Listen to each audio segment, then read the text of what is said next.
Did someone bring their assistant to the billion-dollar table? The laughter came first, sharp, confident, the kind that filled a polished boardroom and bounced off glass walls and chrome fixtures like it belonged there.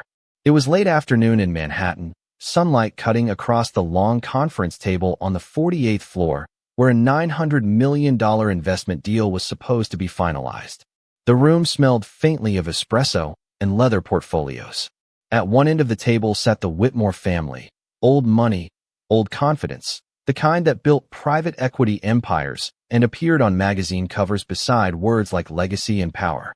3 generations of them had shown up today.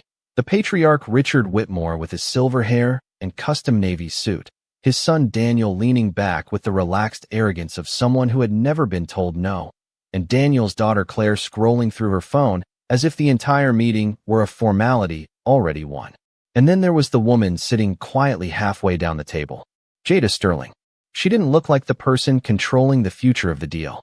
No designer labels. No diamond watch flashing under the lights. Just a simple charcoal blazer, a slim leather notebook, and a calm expression that didn't rise to meet the laughter echoing across the room. Daniel Whitmore tilted his head toward her, the corner of his mouth curling in amusement as if he had spotted something out of place. Seriously, he added, tapping a finger on the table, this meeting's for principals. Assistants usually sit in the back. A few quiet chuckles followed. Claire didn't even look up from her phone when she added, maybe she's here to take notes. The air shifted, not violently, not dramatically, but enough for anyone paying attention to feel it. Because Jada Sterling didn't move. She didn't rush to explain herself. She didn't correct them. She simply lifted her pen and wrote something in her notebook with the same steady patience someone might use while waiting for a storm to pass. Outside the windows, Manhattan traffic crawled through the late afternoon heat nearly half a mile below. Inside the boardroom, the Whitmore family continued talking as though the deal was already theirs. Richard Whitmore cleared his throat and pushed a stack of glossy proposal folders toward the center of the table. Now, he said with a confident smile, once the Sterling Global Capital comes through, we'll be expanding into 3 new markets within the year: Miami, Austin, and San Diego. Our projections show at least a 25% return by year 2. He spoke as if the money had already arrived, as if the signature had already been written, as if the quiet woman halfway down the table were just another silent employee watching history unfold. But the thing about silence is that people often misunderstand it. They assume silence means agreement, or weakness, or submission. Jada Sterling knew better. She had seen that same look before, the look that sized her up in seconds and decided she didn't belong in the room. She had seen it when she was 23 walking into her first investment pitch wearing a borrowed blazer that didn't quite fit. She had seen it again when a venture partner once asked if she was part of the catering staff before realizing she owned the company presenting the proposal. And now, decades later, she was seeing it again inside a $40 million midtown office tower from a family who believed wealth gave them the right to define who deserved respect. Daniel Whitmore leaned forward again, sliding a legal pad across the table toward her like someone offering instructions to a junior intern. Since you're here, he said casually, why don't you jot down the revisions from our side? Another ripple of laughter spread around the table. But Jada didn't laugh. She simply closed her notebook, folded her hands calmly on the polished wood surface, and looked up for the first time since the meeting began. Her gaze moved slowly from Daniel, to Claire, to Richard Whitmore at the head of the table. Not angry, not defensive, just measuring, like someone taking the final look at a deal that was about to change in a way no one else in the room had even imagined. The boardroom did not explode into chaos after the laughter. It did something far more dangerous. It settled into comfort. The kind of comfort people have when they believe they understand the hierarchy of a room. Richard Whitmore adjusted the cuff of his navy jacket and leaned back slightly, confident that the conversation was still moving exactly where he wanted it to go. As I was saying, he continued smoothly, sliding another document across the polished table. With the Sterling Global Capital injection, we can close the Phoenix property portfolio before the end of the quarter. Our projections show that the $900 million expansion will dominate the Southwest market. He spoke the numbers slowly, almost proudly, as if the money had already arrived in their accounts. Daniel Whitmore nodded along.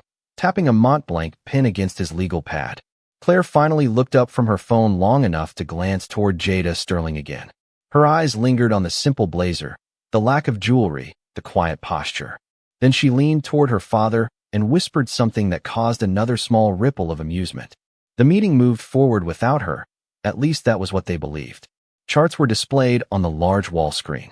A junior analyst from the Whitmore firm stood near the projector explaining market share percentages in Dallas, Houston, and San Antonio. His voice carried the slightly nervous tone of someone presenting to billionaires who expected perfection. Meanwhile, Jada Sterling sat still, hands resting lightly on the closed notebook in front of her. She watched every person in the room with the patience of someone who had spent decades learning how power really behaved. It did not shout first. It revealed itself slowly. Daniel Whitmore eventually leaned back in his chair again and gestured casually toward her side of the table. "You know," he said, half smiling, "we have not heard from your boss yet. Usually the person wiring $900 million wants to join the meeting." Richard Whitmore chuckled. "Yes," he added, "tell us when Sterling Global plans to send their representative. We do not usually finalize deals of this size without speaking directly to leadership." Claire tilted her head and added lightly, "Unless you are the one carrying the paperwork." The remark earned another quiet laugh. Across the table, the young analyst by the projector hesitated. He glanced down at the contract folder in his hand again. Something in the printed name at the bottom of the funding document seemed to catch his attention. Jada Sterling did not respond to the jokes. She simply looked at the screen where the expansion map glowed in blue and gold. Phoenix, Austin, San Diego. The Whitmore family spoke about those cities like they were already trophies sitting on a shelf. Daniel continued explaining their timeline with growing confidence. "Once the capital clears," he said, pointing to the screen, "we acquire the 3 anchor properties within 60 days. After that, we restructure the debt and double the valuation by the end of the year. It is simple math." Simple. That word hung in the room like a declaration of certainty. Jada Sterling finally moved again, not dramatically, not defensively. She reached for the glass of water placed beside her folder and took a slow sip. The action was small, but it drew attention because it was the first sign that she might actually participate in the conversation. Daniel noticed it and smiled as though he had just remembered something amusing. "Actually," he added, leaning forward with casual curiosity, "what department did you say you worked in?" Jada looked at him calmly. "I did not." Claire laughed softly again. "That explains it." Richard Whitmore waved a dismissive hand toward the analyst near the projector. "Let us stay focused," he said. "We are here to discuss the future of the partnership." The analyst hesitated again, eyes still on the funding document. He cleared his throat slightly. "Sir," he said quietly, "the partnership agreement lists the signing authority for Sterling Global." Richard nodded impatiently. "Of course it does." The analyst looked up slowly, his voice lowering as realization crept across his face. "The authority name printed here is Jada Sterling." For a moment, no one reacted. The words floated in the quiet air of the boardroom like something that had not yet been understood. Daniel Whitmore frowned slightly, as if the name sounded familiar but not important. Claire glanced down at the document in the analyst's hands, and then toward the quiet woman halfway down the table. Jada Sterling met her gaze without speaking. Outside the window, the sun had begun to lower over Manhattan, casting long golden reflections across the glass towers of the city. Inside the boardroom, something subtle began to shift. Not loudly, not dramatically, just the first crack in the certainty that had filled the room since the meeting began. For a moment, the room did not breathe. The young analyst stood frozen beside the projector, the contract folder still open in his hands, as though the ink on the page might suddenly rearrange itself and prove he had read it wrong. But the name did not change. Jada Sterling, printed clearly beneath the heading that identified the controlling authority behind Sterling Global's $900 million investment commitment. Richard Whitmore leaned forward. Slowly, irritation flickering across his face. "I am sorry," he said with a faint laugh that sounded more forced than confident. "Did you say Jada Sterling?" The analyst nodded carefully. "Yes, sir. That is the name on the funding authorization." Daniel Whitmore frowned and reached across the table, pulling the folder toward himself. His eyes moved quickly across the contract page, scanning the signature line, the corporate seal, the authorization block. The casual amusement that had filled his posture minutes earlier began to tighten into something more cautious. Claire leaned closer to see the document as well, the glow from her phone screen fading as she set it down on the polished table. "That cannot be right," she said quietly. Daniel did not answer immediately. Instead, he glanced slowly across the table toward the woman who had been sitting silently since the meeting began. Jada Sterling had not shifted in her chair. Her hands were still resting calmly on the notebook in front of her, her posture relaxed, her expression unreadable. If the tension in the room had changed, she did not appear surprised by it.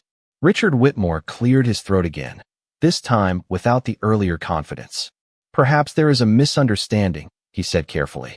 "Our understanding was that Sterling Global would send a representative today."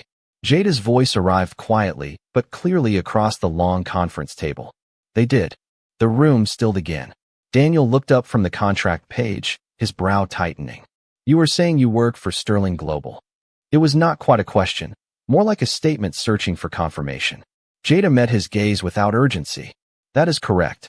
Claire crossed her arms lightly, skepticism still lingering in her tone. "And what exactly do you do there?" The question hung in the air with the same casual dismissal that had colored the meeting from the beginning. Jada did not rush her response. She reached for the glass of water again, took a small sip, and placed it back beside her notebook with the same deliberate calm she had carried since entering the room. "I make the final decisions." The words were not loud. They did not need to be. Daniel Whitmore leaned back in his chair slowly, the contract still open in front of him. His eyes moved again to the signature line, then back to Jada. Richard Whitmore looked at the analyst. "Read the full authorization block." The analyst swallowed lightly and lifted the page closer to his face. "Sterling Global Capital Holdings," he read carefully. "Authorized by Chief Executive Officer Jada Sterling." The silence that followed felt heavier now, no longer filled with the comfort that had surrounded the Whitmore family earlier in the meeting. Daniel looked at his father, then back at Jada again. "You are the Chief Executive Officer." Jada nodded once. "Yes." Claire blinked slowly, as if replaying the past 20 minutes of conversation in her head. The laughter, the remarks about assistants, the casual instruction to take notes, the assumption that the person controlling $900 million could not possibly be the quiet woman sitting halfway down the table. Outside the windows, the late afternoon sun dipped lower over the skyline, casting long amber reflections across the glass towers of Manhattan. Inside the boardroom, the balance of the meeting had begun to tilt in a way no one had predicted when the laughter started. Daniel closed the contract folder slowly and placed it back on the table. "Well," he said, attempting a polite smile that did not fully reach his eyes, "this certainly changes the introductions." Jada looked at him steadily. Introductions were never the issue. Richard Whitmore folded his hands together, leaning forward with the careful diplomacy of someone who realized the room had shifted but had not yet decided how to respond to it. "Ms. Sterling," he said, "perhaps we should restart the conversation properly." Jada's gaze moved from Richard to Daniel to Claire again, measuring the three faces that only minutes earlier had been laughing across the table.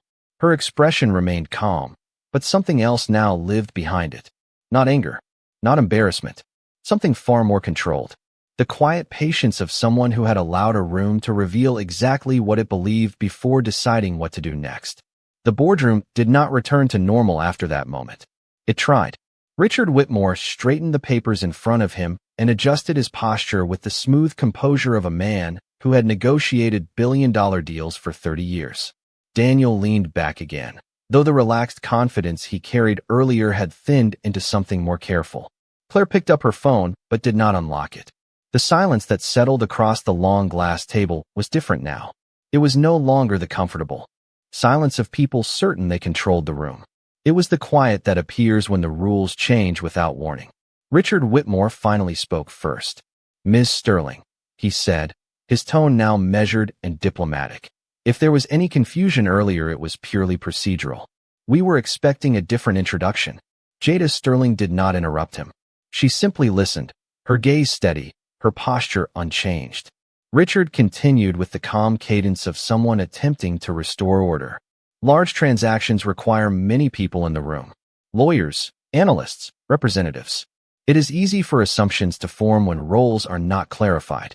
Daniel nodded along as if the explanation made perfect sense. Exactly, he added, leaning forward slightly. Nobody meant anything personal. This is just how negotiations go. Across the table, the young analyst who had discovered the name on the contract lowered his eyes again, quietly pretending to reorganize the projector cables so that no one would notice he had been the one to break the illusion. Jada let the explanation settle in the air for a moment before she spoke. Her voice was calm, almost reflective. Assumptions are interesting things. Claire looked up at her again, curiosity beginning to replace the earlier amusement. Jada continued without raising her voice. They reveal far more about the people making them than about the person they are made about. Daniel shifted slightly in his chair. Well, he said with a polite smile that still carried a trace of discomfort. Now that introductions are clear, we should probably move forward with the deal. The numbers still make sense for everyone involved. Richard nodded again. $900 million is a serious commitment. Our expansion plan is ready the moment the capital clears. He gestured toward the large map still glowing on the wall screen where the cities of Phoenix, Austin, and San Diego were marked in bright blue. With Sterling Global behind us, this partnership could reshape the entire regional market. The words sounded impressive. They were meant to. But Jada Sterling did not look at the map. She looked at the Whitmore family. One by one. The patriarch who had tried to smooth over the moment. The son who had laughed first. The granddaughter who had suggested she take notes. She had seen this pattern before. Many times. The polished rooms. The confident voices. The quick calculations about who belonged and who did not. It was never loud discrimination. It was quieter than that. A look. A joke. A small assumption spoken casually across a table. Jada leaned back slightly in her chair for the first time since the meeting began. The movement was subtle, but it shifted the attention in the room toward her again. Daniel noticed it immediately. Is there a concern? He asked. Jada folded her hands together on the table, her expression thoughtful rather than confrontational. I always evaluate partnerships carefully. Richard Whitmore smiled politely. Of course. That is good business. Jada nodded once. Good business depends on trust. Claire tilted her head slightly. And you do not trust us? The question came out faster than she probably intended. Jada did not answer immediately. Instead, she glanced toward the contract folder still resting near Daniel's hand.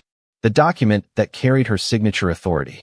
The document that represented $900 million waiting on a single decision. The room felt smaller now. Even though the glass walls stretched from floor to ceiling, the atmosphere had tightened around the conference table. Jada finally spoke again. Trust begins long before a contract is signed. Daniel frowned slightly, sensing something beneath the calm tone that he could not yet fully identify. What exactly are you saying? Jada looked at him directly. Her voice was still steady, still controlled. I am saying that the first 20 minutes of this meeting were very informative. No one spoke after that. Not immediately. Outside the windows, the sun had dropped lower behind the skyline, painting the buildings in deep gold and long shadows. Inside the boardroom, the Whitmore family realized something important at the same time. The meeting had not actually restarted. It had only reached the moment where the person holding the money finally decided whether the partnership deserved it. The room remained quiet after Jada Sterling spoke those words. The kind of quiet that presses against the walls of a room and makes every person inside suddenly aware of their own breathing. Daniel Whitmore shifted first. He leaned forward slightly, resting his forearms on the polished glass table, trying to regain the confident posture that had filled the room earlier. I think we may be overthinking a few early jokes, he said carefully. Business rooms are not always polite places. People test each other. It happens. Richard Whitmore gave a small approving nod beside him. Exactly. Negotiations can begin with a bit of tension. That does not mean the fundamentals of the partnership are flawed. Jada Sterling listened without interrupting. She had heard versions of that explanation before. The quiet rewriting of moments that had already happened. The soft attempt to smooth rough edges once the power dynamic became visible. Claire leaned back in her chair again and crossed her arms loosely. Look, she said, her tone more direct than her father or grandfather's. If something we said earlier came across the wrong way, we can acknowledge that and move on. $900 million is a serious opportunity for both companies. Jada turned her head slightly toward the large glass window behind Claire. The Manhattan skyline stretched out across the horizon in shades of amber and steel as the sun began its slow descent toward evening. She had spent years sitting in rooms like this one. Rooms where billion-dollar conversations happened between people who believed they understood how the world worked. And almost every time, the first few minutes of the meeting told her everything she needed to know. Daniel broke the silence again. "Our projections still stand," he said, tapping lightly on the contract folder. The Phoenix acquisition alone could generate a 30% return within 24 months. Austin would follow immediately after. The numbers are solid. Richard leaned forward again with the practiced calm of a veteran negotiator. And Sterling Global would receive equity participation across the entire development portfolio. "We are offering a very strong position." Jada nodded slowly. "Yes, the numbers are strong." Claire smiled faintly, as if the conversation had finally returned to familiar ground. "Then I think we can all agree this partnership makes sense." Jada did not respond right away. Instead, she looked down briefly at the notebook resting in front of her. The same notebook Daniel Whitmore had slid toward her earlier with the casual suggestion that she take notes. The memory hovered quietly in the room, even though no one mentioned it again. When she finally looked back up, her expression remained calm, but her voice carried a new clarity. "Numbers are only one part of a partnership." Daniel frowned slightly. "What other part do you mean?"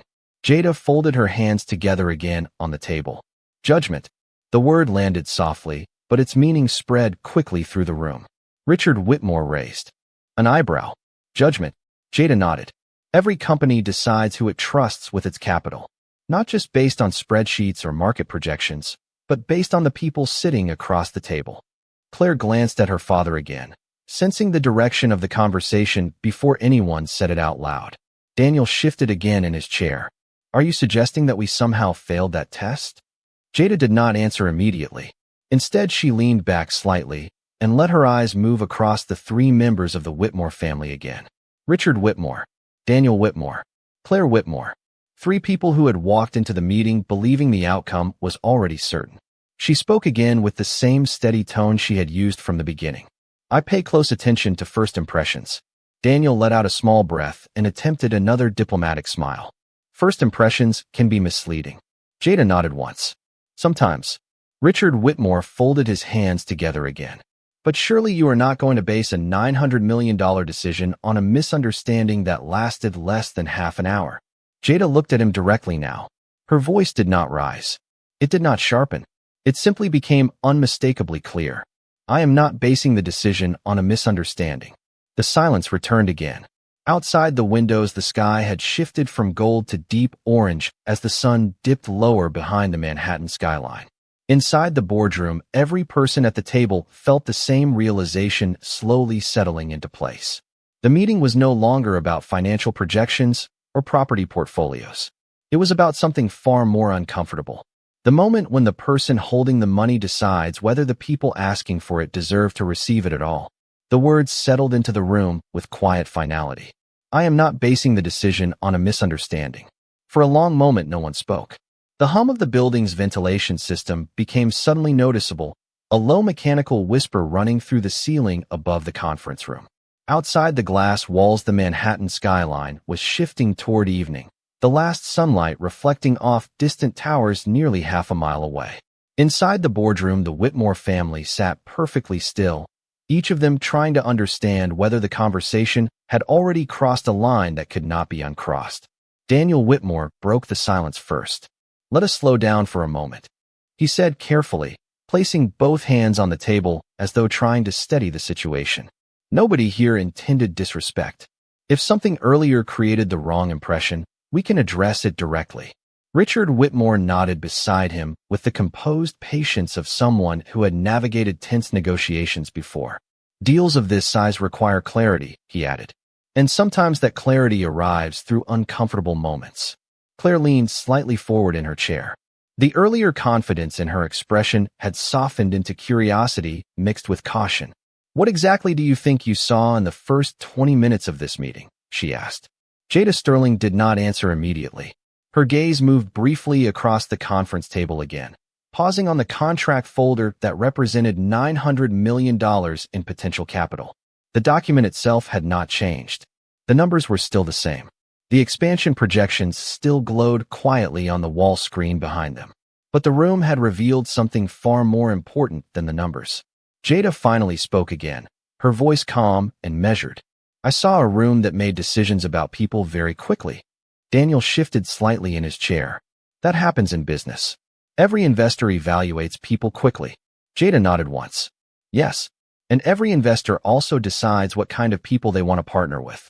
Richard Whitmore leaned forward again, his tone still controlled, but more focused now. Are you suggesting that our company lacks the kind of character you require? Jada looked at him directly. I am suggesting that character reveals itself in small moments long before contracts are signed. Claire glanced briefly toward the notebook still resting in front of Jada. The same notebook she had joked about earlier when she assumed Jada was there to take notes. The memory hung silently in the air, even though no one said it out loud. Daniel exhaled slowly and attempted to steer the conversation back toward the numbers. The Whitmore Group has completed projects in 12 major cities over the last 15 years, he said. We have delivered returns to every major investor who partnered with us. Jada listened. Then she nodded again. Your track record is impressive. Richard allowed himself a small smile at that acknowledgement. Then we should not allow a brief misunderstanding to derail something this significant. Jada looked out the window again for a moment. The sky above Manhattan had deepened into a rich orange glow as the sun dropped behind the skyline. When she turned back to the table, her expression remained calm, but something about her voice carried a quiet finality. It is not the misunderstanding that matters. Daniel frowned slightly. Then what does?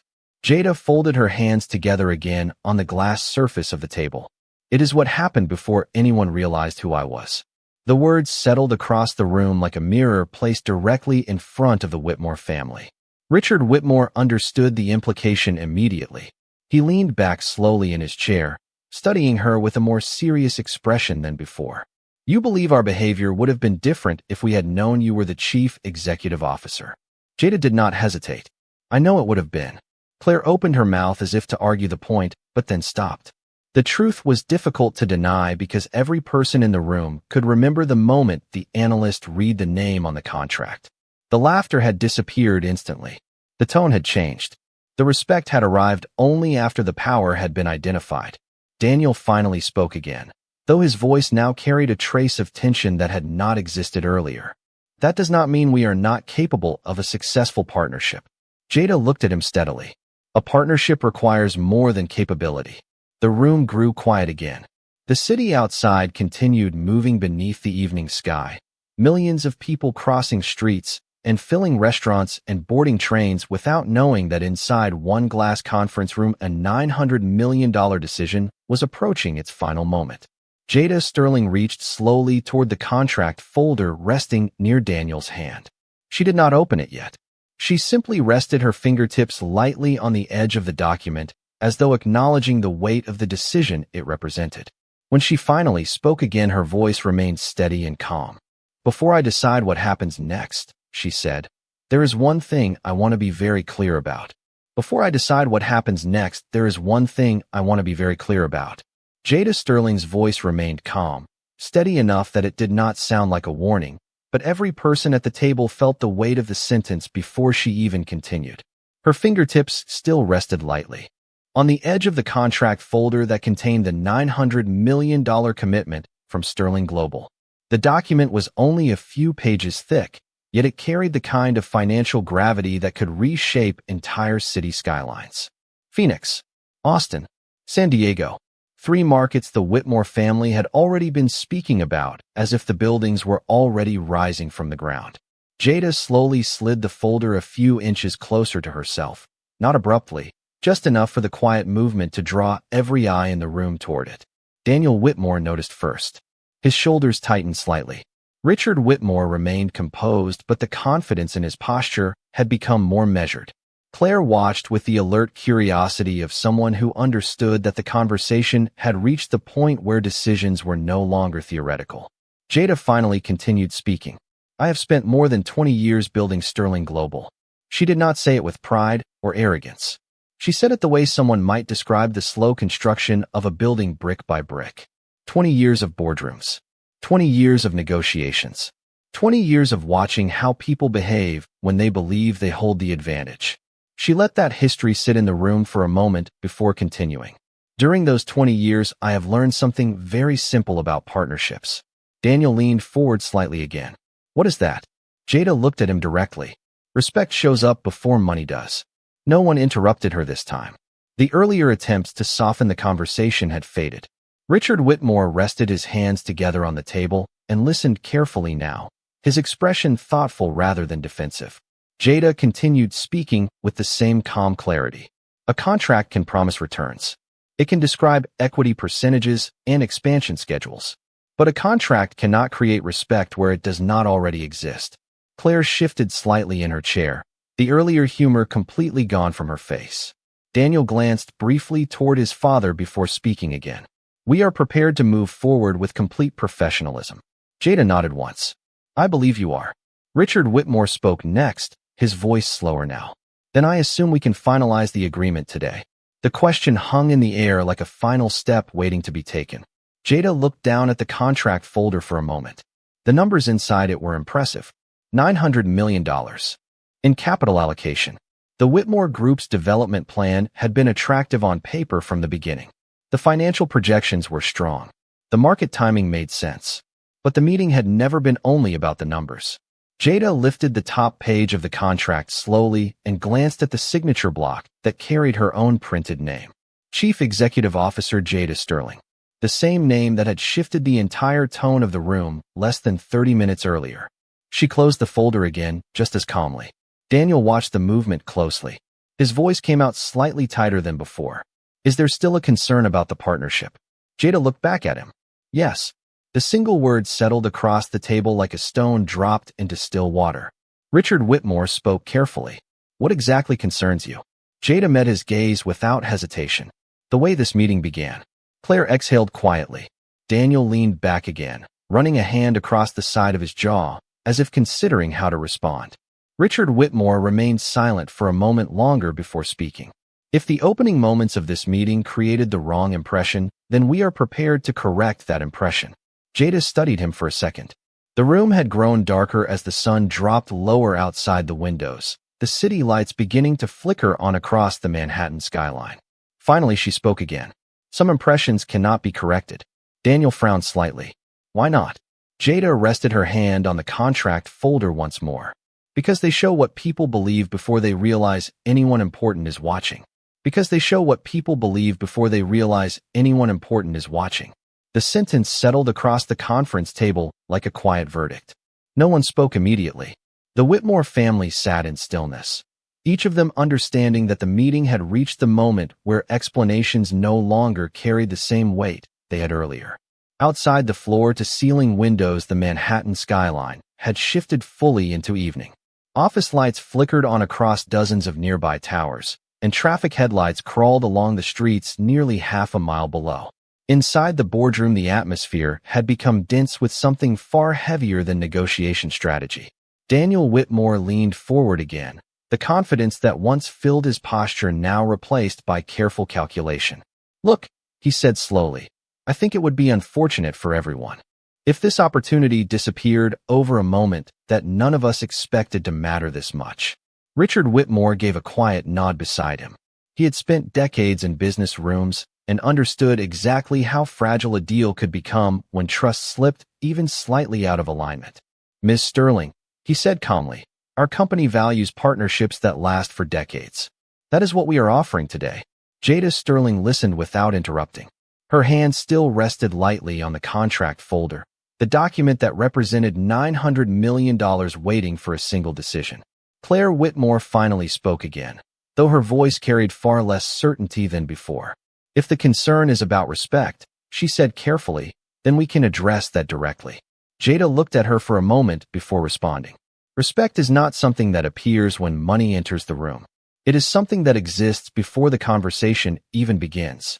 Daniel exhaled quietly and leaned back in his chair again. His eyes drifted briefly toward the contract folder. The numbers inside it had felt guaranteed earlier in the afternoon. Now they seemed strangely fragile.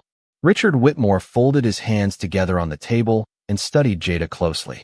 "You have clearly built an extraordinary company," he said, "and we recognize the value of what Sterling Global brings to this partnership." Jada nodded once. "I appreciate that." The room remained quiet again. The soft glow of the city lights outside reflected faintly across the glass surface of the table. After a few seconds, Jada slowly lifted the contract folder from the table and opened it again. The sound of the pages turning seemed louder than it should have been in the still room. Daniel watched every movement. Claire leaned forward slightly.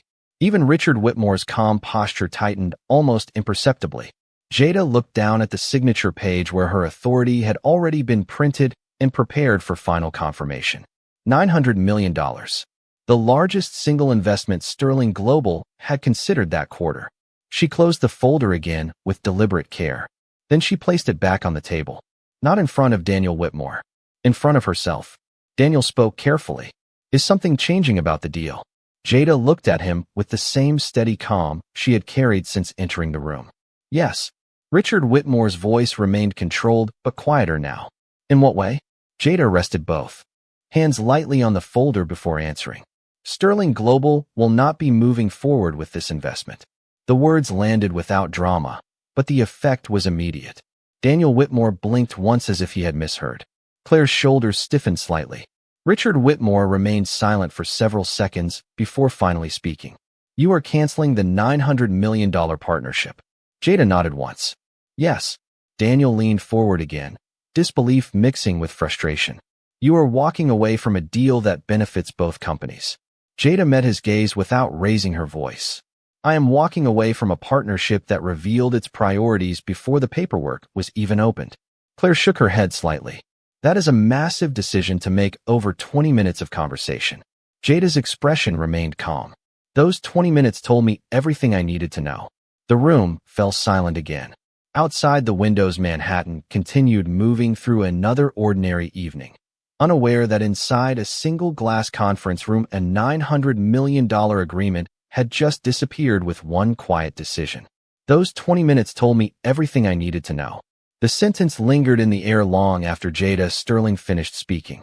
For several seconds, no one moved. The quiet in the boardroom felt heavier than it had at any point during the meeting, as if the glass walls themselves were holding the weight of what had just happened. $900 million. Gone with one calm decision. Daniel Whitmore leaned back slowly in his chair, his eyes still fixed on the contract folder resting beneath Jada's hands. Earlier that afternoon, the deal had felt inevitable. Now it felt like something fragile that had slipped through his fingers before he even realized he was holding it. Claire Whitmore stared down at the table for a moment, replaying the conversation in her mind. The jokes, the assumptions, the moment she had suggested the quiet woman across from her should take notes. Richard Whitmore finally exhaled and leaned back as well, his expression no longer defensive but reflective. Decades of experience had taught him that some negotiations end with raised voices and slammed folders.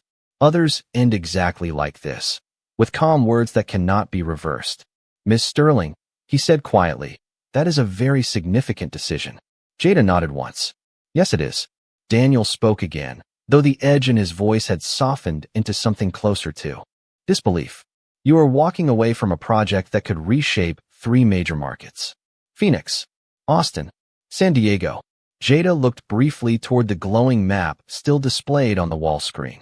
The cities were still there, outlined in blue. The projections still existed.